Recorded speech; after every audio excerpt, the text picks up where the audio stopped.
సరిదిద్దగలరు. కాపురపు కడలిలో కీర్తి కిరటం. 16 ఏళ్ల వయసులో తొలి ప్రేమ విరహం, కలలోని నిజమైన కాపురపు కోవలలో ప్రవేశం.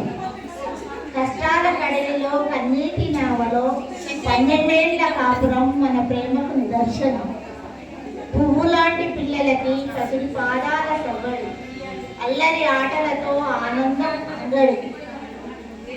కానీ కాలం చేసిన మోసం, కఠినమైన తీర్పు, ప్రేమించిన నీవు కనుమరుగైపోయావు.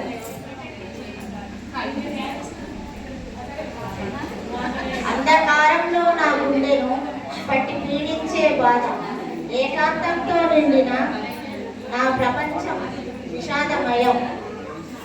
కానీ వెనుతిరగని బాటలో నేను నడిచింది, కలతపడిన గుండెలతో నేను ధైర్యంగా నిలిచింది. నా బిడ్డల నా భవిష్యత్, నా ధైర్యం, అంధకారంలో నా వెలుగు, నా సంతోషం.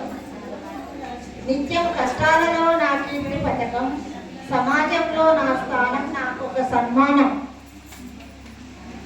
పిల్లల్ని పెంచి పెద్ద చేసినందుకు సమాజం నన్ను గుర్తించి 10 మంది మహిళల మధ్య నన్ను సన్మానించింది. నా కీర్తి పథకాన్ని సగర్వంగా నిలిపింది. గతంలో జరిగిన ఆ బాధను మర్చిపోయి, గడిచిపోయిన ఆ బాధలను మళ్ళీ గుండెల్లో నిలుపుకుంటూ భవిష్యత్తు వైపు నేను నడిచేది అందమైన జీవితం. నేను నిర్మించింది నా ఈ ప్రపంచం.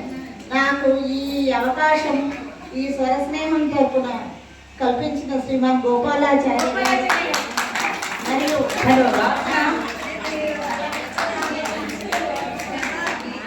రాధికా మేడం గారికి, మరియు నన్ను ఈ సమూహంలో పరిచయం చేసిన మేడిపల్లి రాధా గారికి